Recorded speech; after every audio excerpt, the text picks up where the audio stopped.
A Mônica De Bolle está preparada aí para entrar com a gente. Coloca ela, por gentileza, no ar aí, Nossa dividindo a tela com a Senhora. gente. Oi, Ô, Mônica. Boa tarde. olha o Oi, gente, fundo. boa tarde. E olha só, é só porque Que são vocês, porque com vocês eu não posso deixar de estar.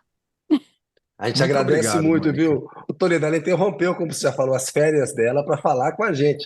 Nesse Não. céu azul lindo. Onde que você tá, Mônica? Conta pra gente morrer de inveja. A boa Eu inveja. estou, eu estou em Menorca, Eita, tá lá Uau! na Espanha, no Mediterrâneo. As Ela tá Ilhas bem, Baleares. tá nas muito bem. Baleares.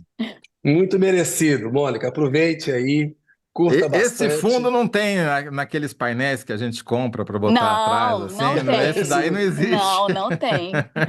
Isso é porque eu não botei o outro fundo, porque na verdade eu tô aqui numa cobertura, por assim dizer, e com uma vista. Eu posso mostrar a vista? Por favor. Pô, A mostre a vista, vista. gente, a vista é essa aqui, ó. Uau! Eita, que massa. Isso parece um Agora, castelo de Game of Thrones. bom, é uma catedral. Ah, Ela toca religiosamente, como toda catedral, os sinos de 15 em 15 minutos. Então, a Ótimo. única coisa que nós teremos é um certo efeito de som muito aí bom. por trás. Muito Olha só, pessoal, obrigado, Mônica. você já conhece a Mônica, ela é economista, ela é doutora em economia pela LSE, a London School of Economics de Londres, é, membro sênior do Instituto Peterson de Economia Internacional em Washington. É uma craque aí também na avaliação do cenário americano. Já falou com a gente aqui e sempre trouxe novidade, sempre trouxe coisas bacanas. Ô, Mônica, nós vamos conversar com você. A pergunta que nós temos para você é quem ganha e quem perde com a troca do Biden pela Câmara Harris, está praticamente selada que ela vai ser a candidata. O Toledo tinha me pedido, só para a gente explicar para o nosso analyzer aqui, ou seja, um pouquinho do que acontece lá nos Estados Unidos, que é o seguinte: lá é um sistema de colégio eleitoral, não é voto direto que define. Tanto que em 2016 o Trump teve menos votos que a Hillary Clinton, mas fez maioria no colégio eleitoral. São 538 delegados, quem faz 270 leva, e lá tem o seguinte, que são chamados swing states, os estados pêndulo, que numa eleição ou noutra podem ir tanto para o republicano como para o lado democrata. Segundo o Real Clear Politics, 7 estados são estados pêndulo nessa eleição: Arizona, Michigan, Wisconsin, Carolina do Norte, Georgia e Nevada, né? E aí a gente vê que os candidatos se concentram muito em fazer campanha nesses estados. Por quê? Porque lá na Califórnia é um eleitorado democrata. Lá no Texas é um eleitorado republicano. E eles têm uma regra lá, nos delegados, seguinte: quem ganha leva todos os delegados do estado, em 48 estados. Só dois, só o Maine e o Nebraska, tem uma É. regra de divisão proporcional, mas eles têm muito pouco peso no colégio eleitoral. Então lá é um sistema que cria uma distorção em relação a uma pessoa, um voto. Então, por exemplo, a Pensilvânia, 19 votos no colégio eleitoral, Arizona 11, Michigan 15, Wisconsin 10, Carolina do Norte 16, Georgia 16, Nevada 6. Em 2020, o Biden ganhou em 6 desses estados pêndulo. Só perdeu na Carolina do Norte. Agora, em 2024, em relação ao Biden, o Trump estava liderando em todos esses estados.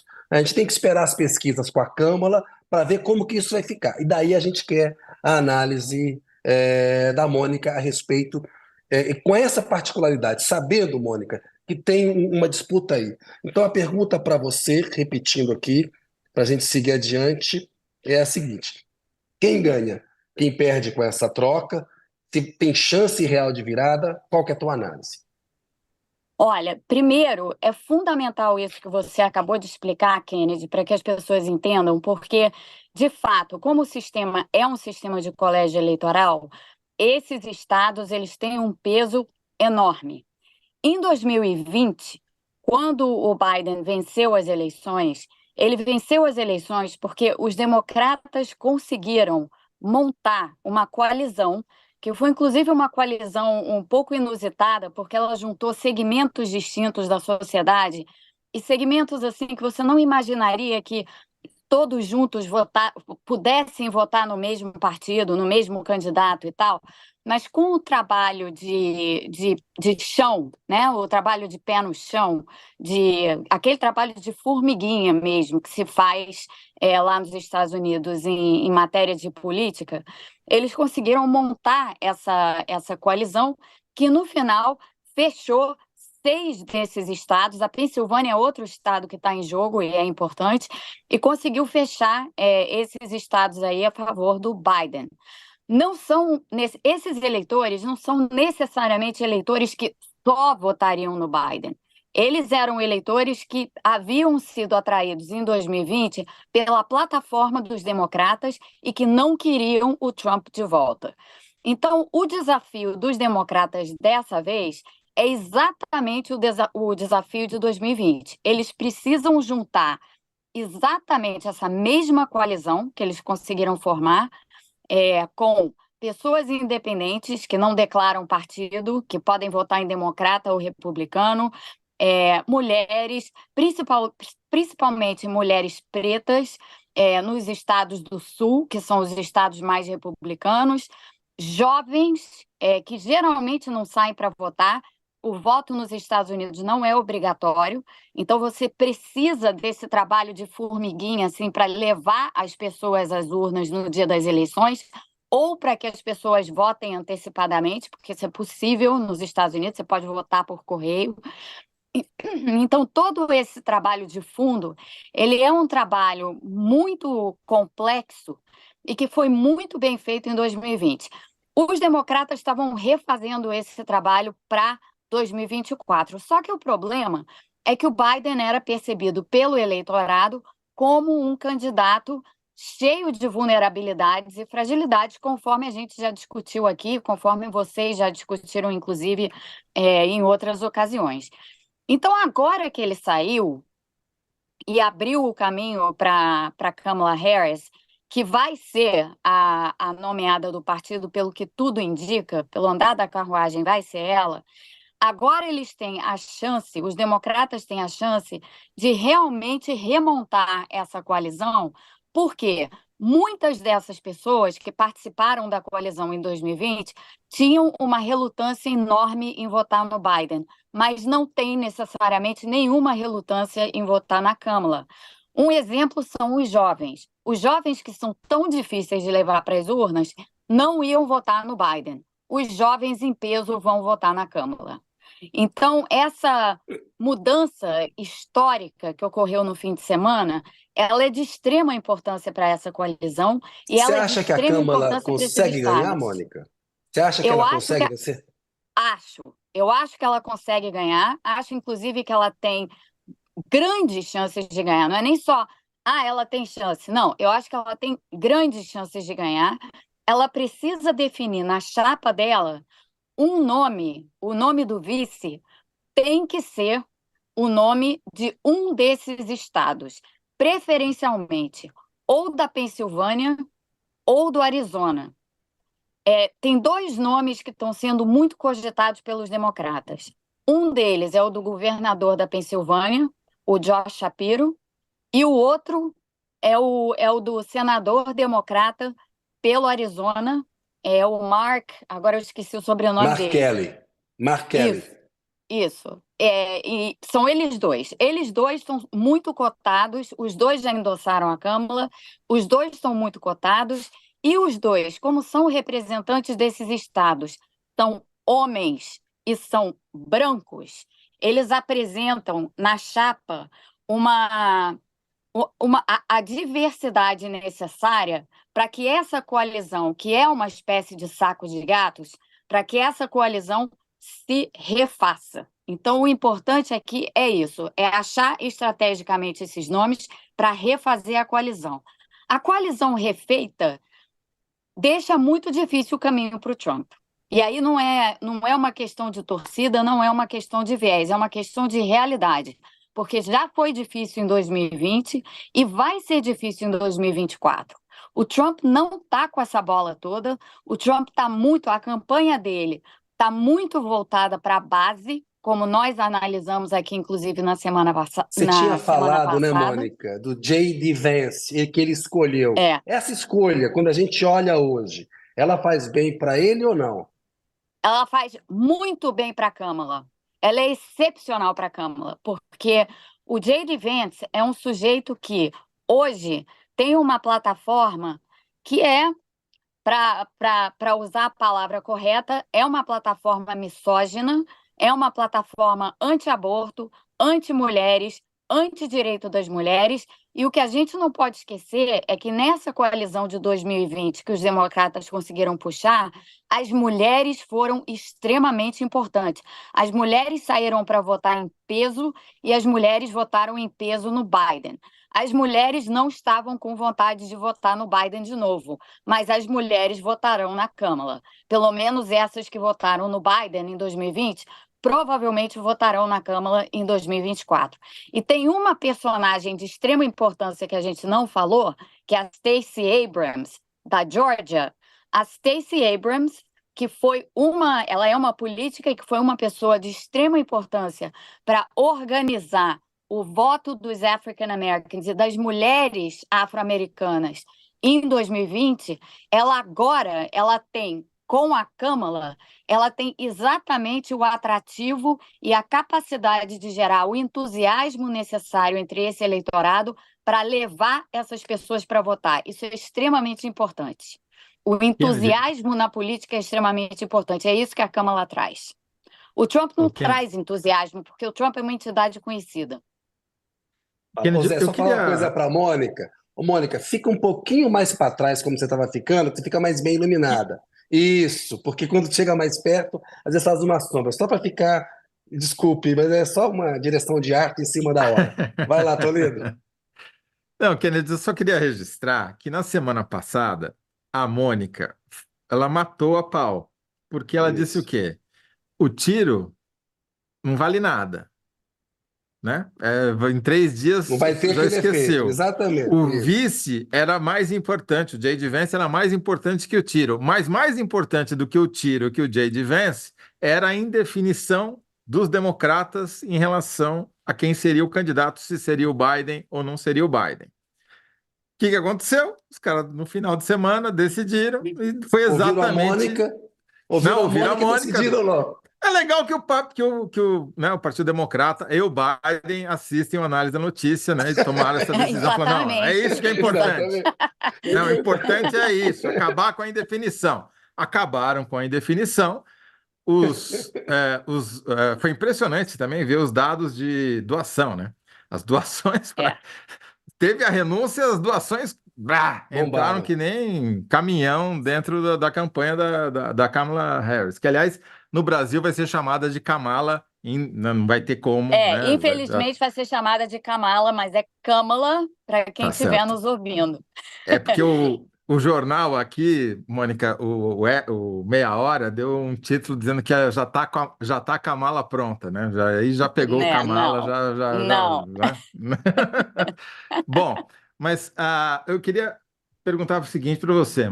Você sempre disse, antes até de todo esse imbróglio, que a questão do aborto seria fundamental para essa eleição. E eu queria que você voltasse a explicar por que ela é uma questão importante, em que lugares que isso vai ser decisivo e, não sei se acessoriamente, mas também queria que você falasse um pouquinho sobre o ponto de vista do simbolismo. A gente tinha até sábado 2 octogenários brancos, WASP, sei lá, deu o adjetivo que a gente quiser dar, mas assim, símbolo da decadência da democracia americana, e agora você tem um bilionário, falso bilionário branco de cabelo tingido, octogenário, versus uma mulher negra. Um acusado, condenado, criminoso condenado, e uma promotora de justiça. O contraste não podia ser maior. Queria que você analisasse essas duas coisas, por favor. Bom, essas duas coisas tornam essas eleições absolutamente eletrizantes, assim. Aí vem o fascínio da política, porque eu acho que uma coisa que as pessoas perdem muito nas discussões de política, não vocês, de jeito nenhum, mas eu digo assim, pessoas de um modo geral, tá? É que as pessoas reduzem, às vezes, a política à tecnocracia. E isso é um erro, porque política não é tecnocracia. Política é isso que a gente está vendo agora. Política é, em grande parte, essa sensação de entusiasmo, de olhar para o futuro, ver como é que se as coisas vão melhorar, se não vão melhorar. O sentimento das pessoas, tem muita psicologia na política, tem muita coisa para gente pensar, né? E para a gente, no final das contas, esmiuçar. Então, o que a gente tinha até o domingo era uma eleição que não estava gerando entusiasmo nenhum, porque você tinha dois candidatos, um deles que estava apresentando claras deficiências, o Biden, e outro que já se mostrou extremamente deficiente por outros motivos, né? E que é a mesma pessoa. O Trump não mudou, ele é a mesma pessoa que ele foi. Ele está um pouco pior, inclusive, né? Porque a gente não melhora muito com a idade, né, Toledo e Kennedy? Não. A gente tende a ficar um pouco mais teimoso e tal, um pouco mais arraigado às nossas visões e tudo. E a indicação do Vance à vice-presidência na chapa do Trump foi uma demonstração perfeita dessa pessoa que é o Trump. O Trump é um cara que redobra a aposta. E ele fez isso, ele redobrou a aposta na base dele. E foi pego de surpresa, porque eu honestamente acho que eles não estavam esperando que os democratas iam tomar essa decisão da forma como eles tomaram. O que é surpreendente, porque tudo estava encaminhado para os democratas tomarem essa decisão. Inclusive, a gente comentou isso aqui na semana passada. Então, agora, com essa troca, muda o ambiente completamente, porque, de um lado, você tem o Trump, que foi um sujeito que, na falta de entusiasmo, introduziu na política, como foi introduzido em grande parte do mundo, o sentimento de indignação. Ele leva as pessoas a votar nele por indignação, por raiva, por ódio, por sentimentos negativos. E a Câmara, por outro lado, é uma esperança de renovação. Ela não deixa de ser, ela não tem como ser outra coisa, ela é uma esperança de renovação. Então, ela traz o entusiasmo que estava faltando nessas eleições. E com isso, você tem um equilíbrio extremamente interessante, porque de um lado estão os indignados e de outro estão os entusiasmados. E eu, como sou uma pessoa naturalmente otimista, tendo a achar que o entusiasmo carrega as pessoas muito mais longe do que a indignação. E é o entusiasmo que leva as pessoas a votar. E, de novo, eu não posso enfatizar esse ponto o suficiente. É extremamente importante, tanto para democratas quanto para republicanos, que as pessoas votem. E com entusiasmo, as pessoas votam. Com indignação, as pessoas muitas vezes dizem assim: ah, não gosto de nenhum, vou ficar em casa. Que era como a coisa estava caminhando com Biden e Trump. Agora mudou. Então, Esse ponto é um ponto importante. O voto é facultativo lá, a eleição acontece numa terça-feira, não é num domingo, não é isso, num feriado. As pessoas têm que isso, sair do trabalho e votar. Você tem que ser motivado a votar, né, Mônica? isso. Fora o voto pelo Essa, correio, o voto antecipado que tem. Cada estado tem um sistema, você pode votar antecipadamente, tem algumas sessões que abrem antes, tem o voto pelo correio, mas o dia da eleição é 5 de novembro, uma terça-feira, dia de trabalho. exato. E essa decisão de votar, ela é muito movida por essa emoção, entendeu? Você está indo votar pelo seu futuro, porque você agora acredita que tem uma pessoa que eventualmente é diferente, é nova, é renovação na política, pode vir uma coisa diferente do que tinha antes. Isso é muito instigante para levar as pessoas para votar. E a Câmara representa isso. Hoje ela representa isso. O Trump não representa isso. Então tem essa coisa muito instigante assim nas eleições agora que não havia. Sobre o aborto, sendo a Câmara mulher e uma pessoa que pode falar com autoridade sobre esse assunto, ela mata o Trump. A Kamala Harris é uma pessoa extremamente articulada, como você bem disse, Kennedy, ela foi promotora durante muitos anos, então ela é uma pessoa que se coloca e que fala muito bem. Eu duvido que o Trump apareça em algum debate com ela. O próximo debate seria em setembro, entre ele e o Biden. Eu acho que ele não vai, ele não irá ao debate, porque a Kamala é excelente debatedora. E como vai ser agora? Porque ela vai levantar a questão do aborto, ela vai colocar a questão do aborto na cara do Trump. E o Trump tem um vice que diz e que acha que o aborto tem que ser proibido em todos os estados norte-americanos. Então, tem uma questão aqui muito complicada. E como você me pediu para falar um pouco sobre o aborto e sobre a questão do aborto, como eu já disse em algumas outras ocasiões, nos Estados Unidos, ela não é uma questão que divide politicamente as pessoas ou que divida ideologicamente as pessoas.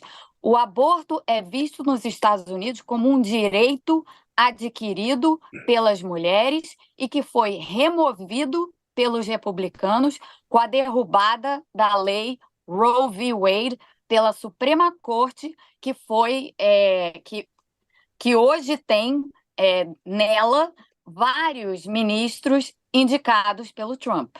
Então, assim, o Uhum. Trump tem uma responsabilidade por ter derrubado o Roe v. Wade, e, portanto, ter causado os problemas que causou de acesso ao aborto para as mulheres. Isso é reconhecido por mulheres republicanas e democratas, não importa. E na população como um todo, o aborto como é visto como um direito adquirido, que foi removido, é uma questão que tem o apoio majoritário da população. Não é uma questão ideológica. Isso é muito diferente do que acontece no Brasil. No Brasil, o aborto é uma questão ideológica. Nos Estados Unidos, o aborto não é uma questão ideológica, é uma questão de direito e de um direito que foi retirado. E quem agora tem autoridade moral para falar sobre isso é uma mulher, a Câmara, que será muito provavelmente a nomeada pelos democratas. E aí Ô, isso Mônica, coloca o Trump numa saia justa danada. Mônica, aproveitando o tempo aqui, tem uma pergunta do Danilo Sotero Rogério, que é sobre se a Câmara pode assumir uma postura diferente em relação a Israel. Você estava falando há pouco de que ela mobiliza mais os jovens. Os jovens, por causa da posição do Biden em relação a Gaza, tinham um nível de crítica muito grande. A Constituição Americana, lá nos Estados Unidos, o vice-presidente é o presidente do Senado. A Câmara, por exemplo, não vai participar, não vai presidir a sessão do Senado que vai receber o O Netanyahu. Netanyahu. Talvez tenha um encontro à parte com ele. Para responder ao Danilo, você acha possível a Câmara assumir uma postura diferente em relação a Israel? Não.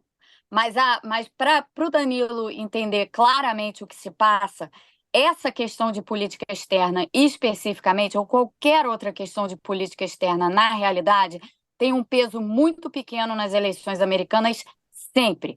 Política externa se fala, política externa se discute, política externa leva as pessoas a emitir opiniões, política externa não define voto. Então, por mais que a Câmara se ela de fato tiver uma postura de não se manifestar, digamos assim, sobre o conflito Israel-Gaza, isso não a prejudica. Até porque a política tomada até aqui foi do governo Biden. E ela não precisa necessariamente dar qualquer definição, porque isso não vai movimentar voto algum, ela não precisa dar qualquer definição sobre o que ela faria ou o que ela eventualmente fará num governo dela. Então, não, essa questão não a prejudica. Ah, só queria fazer uma observação, Kennedy. De novo, a Mônica já acertou mais uma, porque o Trump já falou, já disse, com todas as letras, que não quer mais debater, se eu não me engano, era na ABC, que é a na É, rede de televisão, mas ele queria que fosse na Fox, que é o canal dele, né?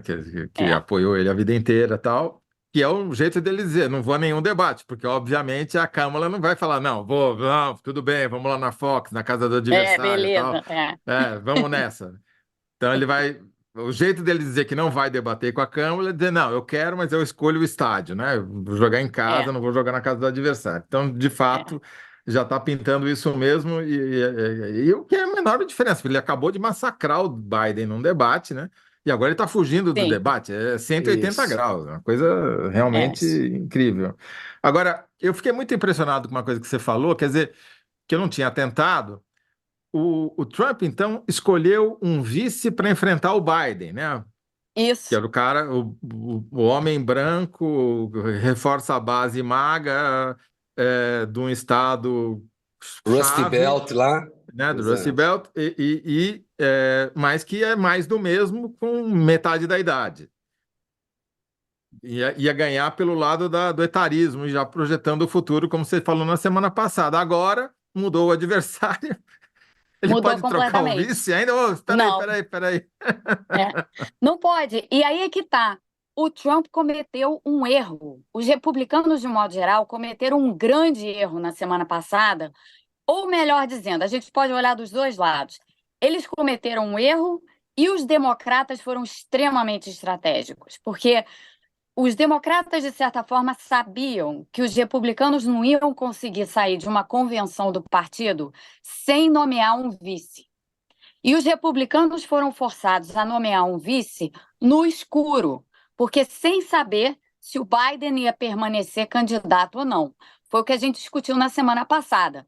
Indefinição no Partido Democrata. Até aquela altura, a gente não sabia se o Biden ia ser candidato ou não, ao contrário do que outras pessoas diziam, que já estavam dizendo, não, vai ser o Biden mesmo, os democratas não vão mudar nada. E eu disse a vocês, pode mudar, vai mudar, e se eu tivesse que apostar, muda. E muda Ô, rápido. Zé, Não vai ser logo depois da convenção do Partido Republicano. Como foi?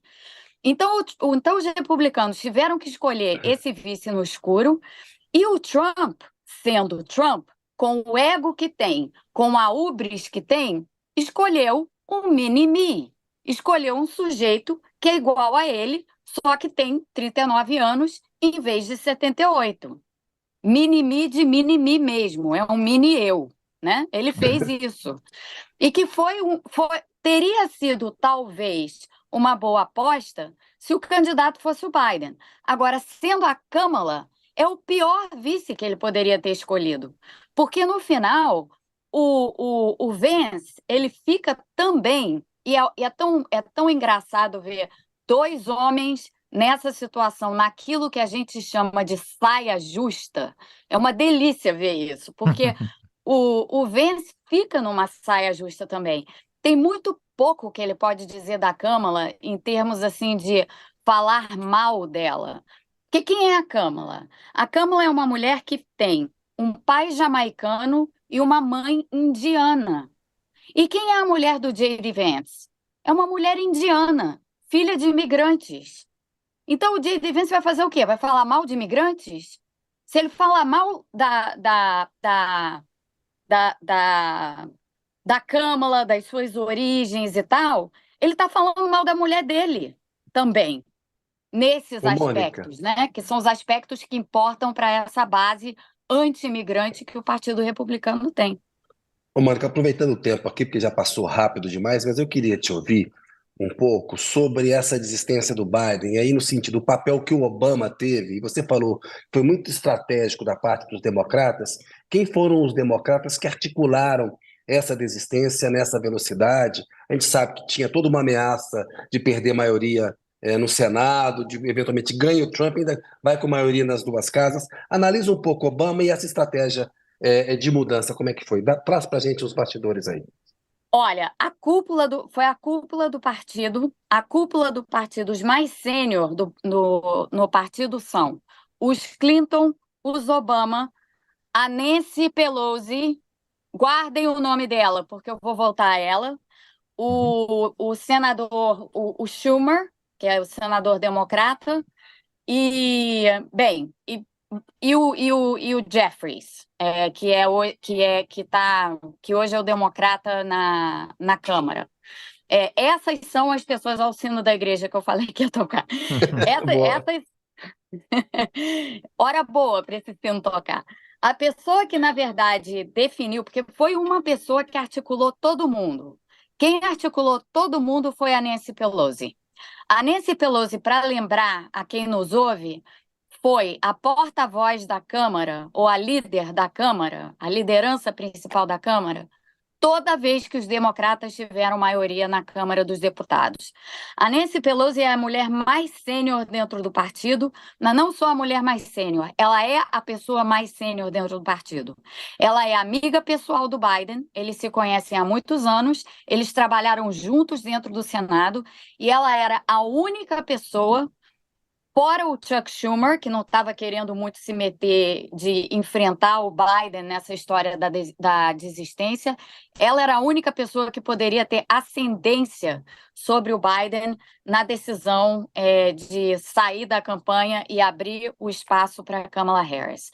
Então, na realidade, a articulação principal foi feita pela Nancy Pelosi, não foi feita pelo Obama. O Obama participou, sim, mas participou de uma forma muito cuidadosa, porque o Biden e o Obama têm tido, desde 2016, uma espécie de relação estremecida, porque o Biden acredita que em 2016 o Obama deveria ter apoiado a candidatura dele e não a candidatura da Hillary para a presidência. E ele acha que se ele tivesse sido o candidato em 2016, ele teria ganho do Trump, assim como a Hillary não ganhou. Então, tem um estremecimento nessa relação que não permitiu que o Obama tivesse um protagonismo de cena maior do que ele teve. Ele trabalhou por detrás dos panos, ele teve muita atuação entre aqueles democratas que são mais aliados dele, mais próximos a ele, mas quem manda, quem comanda o partido hoje e quem orquestrou essa estratégia inteira foi a Nancy Pelosi, o que é uma coisa espetacular, porque foi outra mulher, e ela é uma octogenária também mais velha do que o Biden. Boa. Kennedy, a Mônica me deixou com um problema aqui. Eu tenho 3 sínteses. Vou deixar ela escolher, tá? Porque E ela ela falou muita falou coisa ontem, muito quando eu boa. conversei com ela falou assim: fala pro Toledo caprichar nessa síntese Bom, aí. eu fiquei impressionado. Eu falei, vou fazer o seguinte, vou fazer 3 e ela que escolha qual que ela Boa. prefere, tá certo? Tá?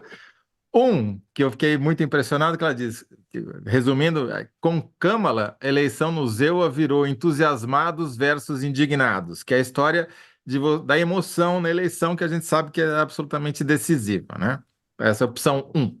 Opção 2 seria Trump escolher o pior vice para enfrentar a Kamala em eleição no Iowa.